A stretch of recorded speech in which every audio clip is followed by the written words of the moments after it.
بسم اللہ الرحمن الرحیم رب اشرح لی صدری ویسر لی امری واحلل عقدۃ من لسانی یفقہوا قولی۔ میں ہوں آپ کو اردو ٹیچر وقاص اعظم اور آپ کو Noor school and college Google class room میں خوش آمدید کہتا ہوں۔ اس طلبہ ہم ناول داروغہ جی کی پانچوں گیم اور سرکڑے میں پڑھ رہے ہیں جو رتن ناتھ سرشار نے لکھا ہے۔ ہم دیکھتے ہیں کہ ہم نے بزاز، داروغہ اور میاں خوجی کے درمیان ہونے والے معاملے کا پس منظر کیا تھا۔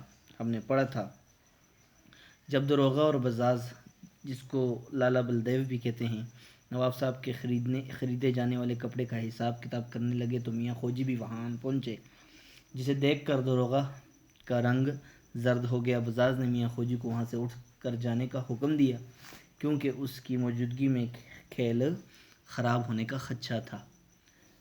پھر اس کے بعد خوجی کا رد عمل کیا ہے جی؟ خوجی نے کیا کہا؟ خوجی نے نہ صرف وہاں سے جانے سے انکار کر دیا بلکہ دھمکی دی کہ اتنی کرولیاں پھونکوں گا، یعنی کہ اتنے چاقو ماروں گا کہ خون خرابہ ہو جائے گا۔ یہ سنتے ہی بزاز نے بیٹھے بیٹھے خوجی کا منہ دبا دیا اور ایک چپت جمائی، ایک تھپڑ مارا اور دونوں آپس میں لڑنا شروع ہو گئے۔ جب داروغہ نے بیچ بچاؤ کے نام پر خوجی کے دونوں ہاتھ پکڑ لیے اور میاں خوجی کی خوب ٹھکائی کی۔ اس کے بعد نواب صاحب کا معاملے کو رفع دفع کرنا۔ بزاز نے دوڑ کر نواب صاحب سے میاں خوجی کی شکایت کی اور میاں خوجی کے بارے میں تمام معاملات جو ہوئے وہ نواب صاحب کو بتائے۔ نواب صاحب نے معاملے کو رفع دفع کر کے میاں خوجی کو اپنی محفل میں بٹھا دیا۔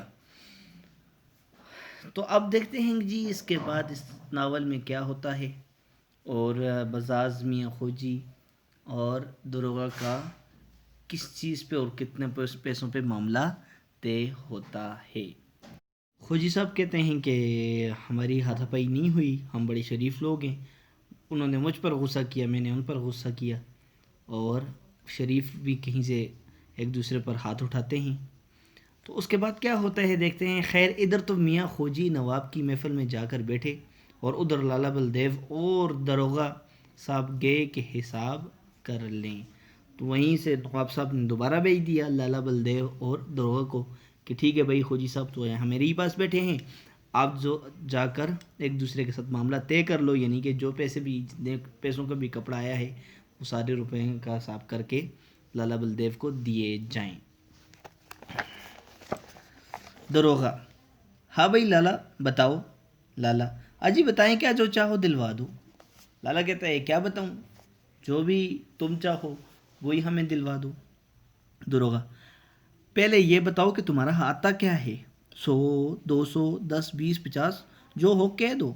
داروغہ اس کو کہتے ہیں پہلے یہ تو بتاؤ تمہارے بنتے کتنے ہیں، 100 ہیں، 200 ہیں، 10 ہیں، 20 ہیں، 50 ہیں، جو بھی ہیں بتاؤ تو صحیح مجھے۔ لالا کہتے ہیں داروغہ جی آج کل کپڑا بڑا مہنگا ہے۔ پہلے تمہید باندھ رہا ہے نا، ایک گراؤنڈ سیٹ کر رہا ہے اپنے لیے۔ داروغہ: لالا تم نرے گودی ہی رہے، نرے گودی، مکمل نالائق ہو۔ اجی ہم کو گراں اور ارزاں سے کیا واسطہ؟ ہاں، گراں کہتے ہیں مہنگے کو، ارزاں کہتے ہیں سستے کو۔ ہم کو اپنے حق سے مطلب ہے، تم تو اس طرح کہتے ہو جیسے ہماری گرہ سے جاتا ہے۔ گرہ سے جاتا ہے، جیب سے جاتا ہے۔ ہاں، تو داروغہ کیا کہتا ہے کہ لالا بلدیو تم بڑے نالائق آدمی ہو، ہمیں مہنگے اور سستے سے کیا کام ہے بھائی، پیسے ہم نے تو نہیں دینے، نواب صاحب کی جیب سے جاتے ہیں، اور بھائی تم تو اس طرح پوچھ رہے ہو کہ یہ مہنگا ہے یا سستا ہے جس طرح میری جیب سے جاتا ہے۔ وہ بھائی میری جیب سے تو نہیں جاتا، نواب صاحب کے پیسے ہیں، جتنے بتاتے ہو بتاؤ، ہم کو اپنے مطلب سے حق ہے۔ کون کہتا ہے؟ داروغہ کہتا ہے۔ لالا: پھر اب کی 753 روپے نکالیے۔ تو لالا نے پھر قیمت بتائی۔ قیمت کیا بتائی؟ 753 روپے۔ داروغہ: 753 بس؟ ارے میاں اب کے اتنے دنوں میں بس 750 ہی کی نو بتائی ہے، نو بتائی ہے، ضرورت پیش آئی ہے، یعنی کہ اتنی کپڑا آیا ہے، یعنی کہ تم نے زیادہ پیسے کیوں نہیں لگائے، بڑے کم پیسے لگا رہے ہو۔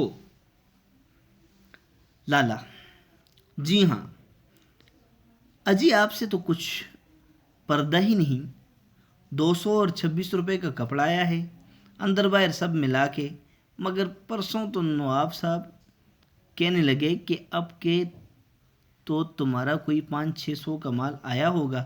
میں نے کہا کہ ایسے موقع پر چونکنا گدھا پن ہے۔ چونکنا غلطی کرنا گدھا پن بیوقوفی ہے۔ وہ تو 500 بتاتے تھے۔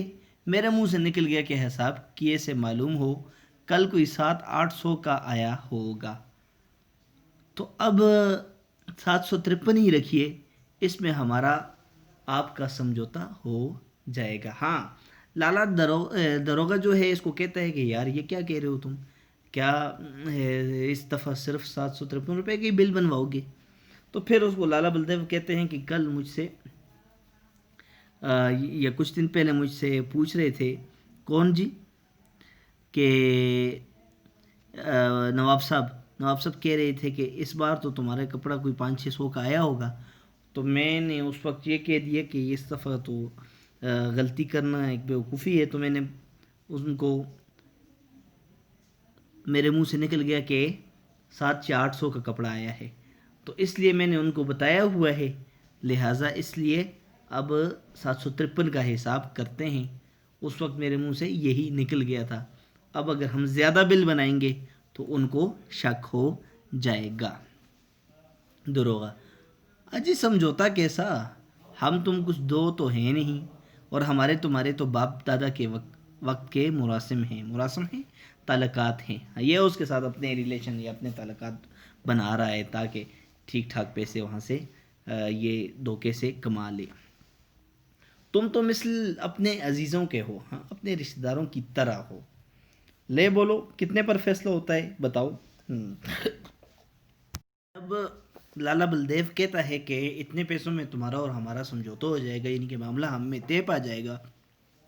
تو دروغہ کہتا ہے سمجھوتا کیسا؟ ہمارے اور تمہارے تو باپ دادا کے وقت سے تعلقات ہیں، تم تو میرے اپنے رشتہ داروں کی طرح ہو، عزیزوں کی طرح ہو۔ بس بولو کہ بتاؤ اب کتنے پہ فیصلہ ہوتا ہے؟ لالا کہتا ہے بس 256 تو ہم کو ایک دیجئے اور 300 اور دیجئے، اس کے بعد جو بڑھے وہ آپ کا۔ دروغہ: ٹھہرو میں حساب تو لگا لوں، 2 اور 3 5 ہوئے تو 556 تو تم لو، اور وہاں بچا کیا؟ 753 میں سے 526 گئے تو کتنے بچے؟ آگے سے لالا کہتے ہیں 227 روپے بچے، 227 کہتے ہیں 227۔ دروغہ کہتا ہے کہ بتاؤ پھر کتنے پہ فیصلہ ہوتا ہے، یعنی کہ تم کو کتنے دینے اور میں نے کتنے رکھنے ہیں؟ تو لالا کہتا ہے کہ 226۔ یہاں پہ آپ دیکھیں لالا کے اس میں مکالمے میں 256 لکھا ہوا ہے، یہ 56 نہیں ہے بلکہ 26 ہے۔ اس کو اپنی اپنی کتابوں سے 26 کر لیں، 56 نہیں ہے یہ۔ تو کہتا ہے کہ 226 تو ہمیں وہ دلواؤ جو جتنے کا کپڑا آیا ہے، اور 300 اور دیجئے، 300 اوپر سے جو وہ منافع لے رہا ہے، اور اس کے بعد جتنے بھی بڑے تو وہ کہتا ہے وہ آپ کے۔ تو پھر دروغہ کہتا ہے کہ جتنا بھی ٹھہرو میں حساب کر لوں۔ جب وہ حساب کرتا ہے تو لالا ایک دم کہتا ہے کہ 227 روپے بچتے ہیں، وہ تم لے لو۔ دروغہ کہکا لگا کر ہنس کر: اچھا بھائی منظور، ہاتھ پر ہاتھ مارو۔ ایسے ہاتھ آگے کرتا ہے، کہتے ہاتھ پر ہاتھ مارو، معاملہ طے ہو گیا۔ لالا: پھر دلوائیے تو چلیں۔ پھر لالا کہتا ہے، لالا بلدیو جو کپڑے والا ہے وہ کہتا ہے پھر دلواؤ مجھے تو میں جاؤں۔ دروغہ کہتا ہے ابھی لوگ گھبراتے کیوں ہو؟ یار یہ لوگ کیوں گھبرا رہے ہو، ابھی دیتا ہوں۔ دروغہ نے 526 روپے بزاز کے حوالے کیے اور 227 نلوا اڑائے، بغیر کسی محنت کے نلوا اڑائے، بغیر کسی محنت کے کما لیے۔ کوئی محنت بھی نہیں کی، بزاز جانے لگا تھا کہ دروغہ نے پھر پکارا: دروغہ بھائی سنتے ہو؟ 753 روپے 6 آنے لکھ لو تاکہ معلوم ہو کہ آنے پائی سے حساب لیس ہے۔ ہاں، آنے پائی سے حساب لیس ہے، آنے سے حساب پورا کیا ہے۔ پیچھے سے کہتے ہیں کہ 7-6 آنے بھی لکھ لینا تاکہ کسی کو شک نہ ہو کہ ہم نے بیچ میں مار دھاڑ کی ہے۔ لالا مسکرا کر: بڑے کائیاں ہو دروغہ جی، کائیاں چلاک ہو۔ اجی 227 روپے 6 آنا کل آپ کا۔ تو پھر کہا ٹھیک ہے 6 آنے بھی، 227 روپے 6 آنے بھی تمہارے ہوئے۔ لالا بلدیو کہتا ہے۔ پھر ایک آواز آتی ہے یہاں پہ، آواز کیا ہے؟ بلکہ آپ کے باپ کا۔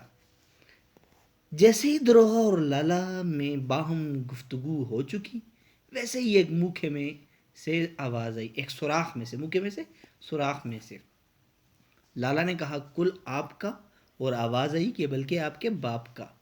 تب تو دونوں دونوں چکنے ہوئے ہوشیار ہو گئے کہ بھائی یہ کون بولا؟ ادھر ادھر دیکھتے ہیں کوئی نظر ہی نہیں آتا، سخت حیرت ہے، سخت پریشان ہیں، حیران ہو گئے کہ یا الہی یہ کون بولا؟ یہ ڈر گئے ہیں کہ کہیں نواب صاحب نے ان کی بات کیا کر لی ہے، سن لی ہے۔ دروغہ کے حواس غائب، دروغہ کے اوسان خطا ہو گئے، ہاتھ پیر کام کرنا چھوڑ کے، بزاز کے بدن میں خون کا نام نہیں کہ اتنے میں پھر آواز آئی، کہو کچھ یاروں کا حصہ بھی ہے۔ تب تو دونوں کے رے سے ہوش اور بھی اڑ گئے کہ یہ اسرار کیا ہے، اسرار، یہ راز کیا ہے، یہ بید کیا ہے۔ اچھا، تو جیسے ہی ان دونوں میں معاملہ طے ہو گیا، کس میں؟ دروغہ اور بزاز میں، لالا بلدیو میں، تو پھر اس نے کہا کہ دروغہ نے کہا کہ بھائی تم نے 227 کے ساتھ 6 آنے بھی لکھنے ہیں تاکہ سب کو معلوم ہو کہ آنے پائی سے حساب پورا ہوا ہے، کوئی یہ نہ شک کرے کہ انہوں نے پیسے چھپائے ہیں یا کرپشن کی ہے۔ جب لالا نے مسکرا کر کہا کہ یار بڑے چلاک ہو، چلو 227 روپے اور 6 آنے سارے آپ کے ہوئے، تو ایک پیچھے سے آواز آتی ہے آپ کے باپ کے ہوئے۔ یہ دونوں حیران ہو گئے، دروغہ اور لالا۔ تو ایک سوراخ سے آواز آتی ہے، تب دونوں جو ہیں وہ ہوشیار ہو گئے ہیں کہ بھائی یہ کون بول رہا ہے، جو اچانک ایک بات آواز آ رہی ہے کہ آپ کے باپ کے۔ یہ ڈر گئے ہیں کہ کہیں ان کی ساری باتیں نواب صاحب نے سن لی ہیں، تو نظر کوئی نہیں آ رہا تھا، حیران تھے۔ پھر کیا ہوا جی؟ اس کے بعد جو آواز وہاں سے آ رہی ہو، کہہ رہے کچھ یاروں کا حصہ بھی نکالو، یعنی کہ تب دونوں کے رہے سے ہوش بھی اڑ گئے، پریشان ہو گئے، اور یہ راز جو ہے وہ جاننے کی کوشش میں لگ گئے۔ اب یہ راز کیا ہے، کس کی آواز ہے، آئیے دیکھتے ہیں۔ اب سنیے کہ جب خوجی نواب نامدار کی، محترم نواب صاحب کی بزم میں عشرت بار میں بیٹھے تھے، عیاشی کی محفل میں بیٹھے تھے، تو دروغہ اور بزاز دونوں کو ڈارس ہوئی، حوصلہ ہوا کہ اب یہ بلا ٹلی، اور پھر وہ سوچے کہ پٹ پٹا کر اب کس منہ سے میاں خوجی یہاں آئیں گے۔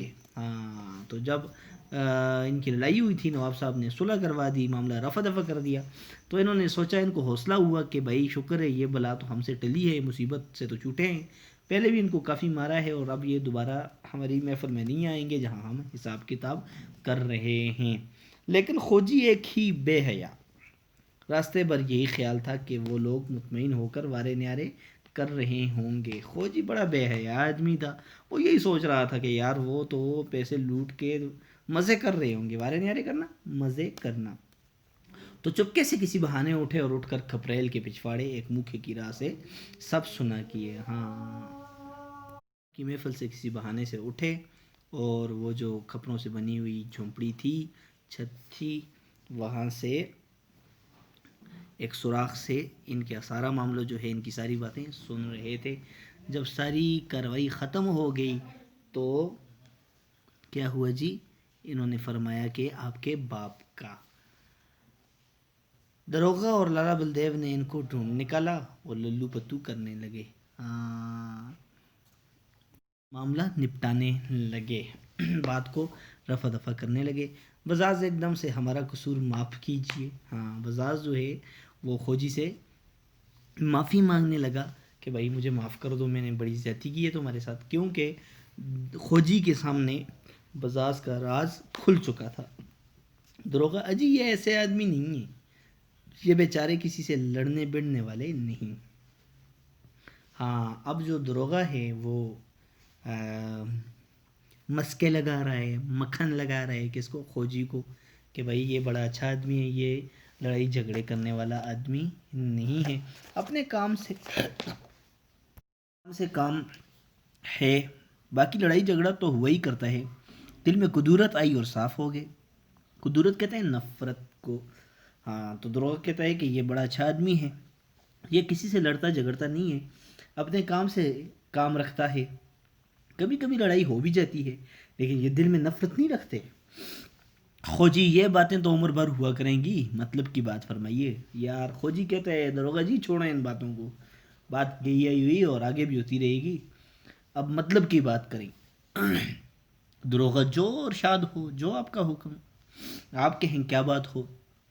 خوجی لاؤ پھر کچھ ادھر بھی۔ پھر خوجی کہتے ہیں لاؤ پھر ہم میرا بھی کوئی حصہ نکالو جو پیسے تم نے دھوکے سے ہڑپ کیے ہیں۔ دروغہ جو کہو۔ خوجی 100 دلوائیے، پورے 100 لیے بغیر نہ ٹلوں گا۔ پھر ایک پورا 100 روپیہ مجھے بھی دلواؤ، میں 100 روپیہ لیے بغیر نہیں چھوڑوں گا۔ آج تم دونوں نے مل کر خوب ہماری مرمت کی ہے اور ہمارے پاس اتفاق سے کرولی نہ تھی۔ ہاں آج تم دونوں نے مجھے خوب مارا ہے، اور یہ تو شکر کرو کہ میرے پاس چاقو نہیں تھا، نہیں تو میں تم کو بتا دیتا۔ دروغہ یہ 30 روپے تو ایک لیجئے اور یہ 10 کا نوٹ بس، اور جو السیٹ کیجئے تو اس سے بھی ہاتھ دھوئیے۔ تو دروغہ نے کہا یہ 30 ایک لو اور اوپر سے یہ 10 کا نوٹ بھی لے لو، لیکن اگر کوئی دغا فریب کیا تو پھر تم اس سے بھی ہاتھ دو گے اور یہ پیسے بھی تمہیں نہیں ملیں گے۔ خوجی اجی از خرس موئے بس است، ریچھ کی پیڑ سے ایک بال بھی ملا ہوا اچھا ہے۔ فارسی کا لفظ ہے از خرس موئے بس است، کہ ریچھ کی پیڑ سے ایک بال بھی ملا ہوا اچھا ہے۔ یہ 40 کیا کم ہے؟ اس نے کون سی کوئی محنت کی ہوئی تھی یا کوئی مشقت کی ہوئی تھی، مفت کے مل رہے تھے تو اس نے 40 روپے لے لیے۔ بزاز خاصی رقم کی رقم ہے، خاصی رقم کی رقم ہے۔ بزاز کہتا ہے کہ یار یہ بڑی رقم ہے، ایسی بات تو نہیں ہے 40 روپے۔ خوجی تمہاری بھی پانچوں گھی میں ہیں اور سر کڑھائی میں ہے۔ ہاں تو طنز کرتا ہے کس پہ؟ بزاز پہ۔ تمہاری بھی پانچوں گھی میں، سر کڑھائی میں، تم نے بھی خوب مل کر لوٹا ہے۔ 226 کا کپڑا آیا ہے اور تم نے 526 روپے لے لیے ہیں۔ دروغہ اپنے دل میں اچھے ملے، ہم سمجھے تھے کہ بس ہم ہی ہم ہیں، مگر یہ ہمارے بھی گرو پیدا ہوئے۔ جب دیکھو ساجے کو مستعب، ساجے کو اکٹھے کو تیار ہیں، اپنے حصے کے لیے تیار ہوتے ہیں۔ اچھا پیٹا مارا مگر اب ان کے بھی دن پورے ہو گئے۔ اتنا مارا بھی ہے ان کو دن کو، مگر اب بھی مطلب ان کا بھی دن جو ہے وہ اچھا گزرے گا، ان کے دن پورے ہو گئے، یعنی کہ اس کو بھی اچھی خاصی رقم مل گئی ہے۔ ہاں تو اوپر کہتا ہے کہ بزاز بہت اچھی رقم ہے، پھر آگے سے خوجی کہتا ہے کہ تم کون سا نقصان میں ہو، تمہاری بھی پانچوں گھی میں اور سر کڑھائی میں۔ دروغہ دل ہی دل میں کہتا ہے کہ یار یہ تو اچھا ملا ہے مجھے، میں سمجھتا تھا میں ہی بہت چالاک ہوں، یہ میرا بھی گرو ہے، میرا بھی باپ ہے، جب بھی دیکھو تو مال میں برابر کا شریک رہتا ہے، سو ہمارا بھی ہے، لیکن باز نہیں آیا، اپنا حصہ اس نے پھر بھی لے لیا ہے۔ تو یہ تھا دروغہ جی کی پانچوں گھی میں سر کڑھائی میں۔ آپ نے دیکھا کہ بڑا زبردست اور پیارا ناول ہے، سبق ہے۔ تو اب ذرا دیکھتے ہیں اہم نکات اس کے کیا ہیں۔ ہم نے آج دیکھا سب سے پہلے کہ دروغہ اور بزاز میں مکمکا کا معاملہ کیا تھا۔ اب دروغہ اور بزاز مطمئن ہو کر کھپریل میں جا بیٹھے جب خوجی کے ساتھ ان کا لڑائی کا معاملہ جو نواب صاحب نے رفع دفع کر لیا، تو پھر یہ دونوں کھپریل میں بیٹھنے کے بعد حساب کتاب کرنے لگے اور دونوں میں مندرجہ ذیل معاملہ طے پایا۔ ہاں کیا معاملہ طے پایا جی؟ کپڑے کی اصل قیمت جو تھی وہ 226 روپے تھی، بزاز کو ملنے والی رقم جو تھی وہ 526 روپے تھی، دروغہ کو حاصل ہونے والی رقم 227 تھی، اور 753 ٹوٹل رقم جو بنتی ہے وہ 753 ہے۔ رجسٹر میں لکھی گئی رقم جو تھی وہ 753 روپے 6 آنے تھی۔ اس کے بعد میاں خوجی کی جاسوسی اور قیمت۔ میاں خوجی کھپریل کے پچھواڑے سے یہ ساری گفتگو سن رہے تھے۔ کون سی گفتگو؟ جو دروغہ اور بزاز کے درمیان ہوئی تھی۔ انہوں نے اپنے خاموش رہنے کی قیمت 100 روپے طلب کی، لیکن انہیں 40 روپے دے کر ٹرخایا گیا اور یوں یہ معاملہ خیر سے انجام کو پہنچ گیا۔ اب ناول میں دروغہ کا کیا کردار ہے؟ دروغہ لکھنؤ کی شکست تاریخ کا ایک نمائندہ کردار اور پرلے درجے کا نمک حرام ہے۔ وہ والیان اود کی شاخرچیوں، عیش کوشی اور غفلت سے بھرپور فائدہ اٹھاتا ہے۔ اس کے کردار میں بہت ساری خصوصیات ہیں۔ ایک تو وہ نمک حرام ہے، وہ موقع شناس ہے، وہ بڑا چالاک آدمی ہے۔ نمک حرام ایسے ہے کہ وہ لالچی انسان ہے، نواب صاحب اس پر بھروسہ کرتا ہے اور مالی امور کے تمام اختیارات دے دیتا ہے، لیکن وہ پرلے درجے کا نمک حرام اسی کو لوٹتا ہے، کپڑے مٹھائی اور سودا سلف میں خوب ڈنڈی مارتا ہے۔ موقع شناسی بھی ہے اس میں، وہ ایک موقع شناس انسان ہے، اس کے علم میں ہوتا ہے کہ جو سودا میں خریدوں گا اس کا حساب کتاب کرنے والا کوئی نہیں ہے، اس لیے وہ نہ صرف اپنا حصہ لیتا ہے بلکہ سودا بیچنے والوں کو بھی خوش کر دیتا ہے تاکہ وہ اس کی مرضی کے مطابق دام لگائے، اس لیے وہ بزاز اور حلوائی کو جو رقم دیتا ہے تو اس کی دگنی رسید وصول کرتا ہے۔ وہ بڑا چالاک آدمی ہے، چالاکی بھی ہے اس کی، وہ بہت چالاک انسان ہے۔ جب اس کی چوری پکڑی جاتی ہے تو بطور رشوت کچھ رقم دے کر چوری پکڑنے والے کا منہ بھی بند کر دیتا ہے۔ اس کے بعد لکھنؤ کے نوابوں کے رنگ ڈھنگ، آپ دیکھیں کہ ہمیں بتایا گیا ہے کہ برصغیر پاک و ہند میں یہ زوال کیوں آیا، آخر اس کی کیا وجہ تھی۔ تو دیکھتے ہیں اس ناول کے اندر لکھنؤ اور اودھ کی ریاست کی بڑی عکاسی کی گئی ہے، اور اس عید کا پورا لکھنؤ اپنی تمام تر رنگینی اور خصوصیات کے ساتھ سامنے آ جاتا ہے اس ناول کے ذریعے۔ ساتھ ہی نوابان لکھنؤ کے رنگ ڈھنگ، ان کے مشاغل اور ان کا کردار بھی نظر آ جاتا ہے۔ بے عملی ہے ان میں، بے عملی کیسے؟ اکثر نوابوں نے حرکت و عمل سے بیزار ہو کر بے عملی کی زندگی کو اپنا وظیفہ حیات بنا رکھا تھا۔ تن آسانی اور آرام طلبی کی وجہ سے ان میں مردانگی اور ہمت کے جذبے سب پڑ چکے تھے۔ ان کی حمیت و غیرت، بہادری و جانبازی، دلیری و شجاعت اور حقیقت و سچائی دم توڑ چکی تھی۔ ان کے کردار میں مسخرہ پن، خوشامد یا ریا کاری اور منافقت جیسی چیزیں شامل ہو گئی تھیں۔ پھر اس کے بعد عیش پرستی ہے۔ لکھنؤ کے نواب عیش و عشرت میں ڈوب کر زندگی کی تعمیری پہلوؤں کو بھلا چکے تھے۔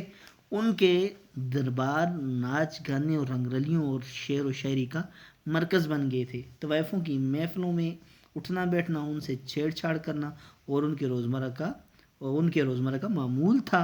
اودھ کا آخری بادشاہ واجد علی شاہ تو اپنی رنگین مزاجی اور رقص و سرور کی محفلوں کی وجہ سے رنگیلا پیا کے نام سے مشہور ہو گیا۔ اب غفلت انہوں نے برتی، انہیں امور سلطنت سے کوئی دلچسپی نہ تھی۔ ان کے ملازمین ان کو دھوکے میں رکھ کر ریاست کے وسائل کو دونوں ہاتھوں سے لوٹتے تھے، نہ انہیں اس لوٹ مار کی خبر ہوتی تھی اور نہ روکنے کی فکر ہوتی تھی۔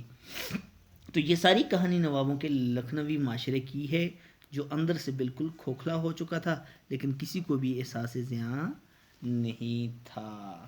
تو یہ تھا وہ ناول جس میں بتانے کا مقصد یہ تھا کہ اس وقت کا معاشرہ جو ہے وہ کس راہ میں پہ گامزن ہو چکا تھا اور کیوں تباہ و برباد ہوا۔ آپ کا ہوم ورک یہ ہے کہ یہ 4 پوائنٹ جو ہیں یہ آپ نے لکھ کر مجھے سینڈ کرنے ہیں، جو میں چیک کر کے آپ کو ریٹرن کروں گا۔ اللہ تعالیٰ آپ کا حامی و ناصر ہو۔ اللہ حافظ۔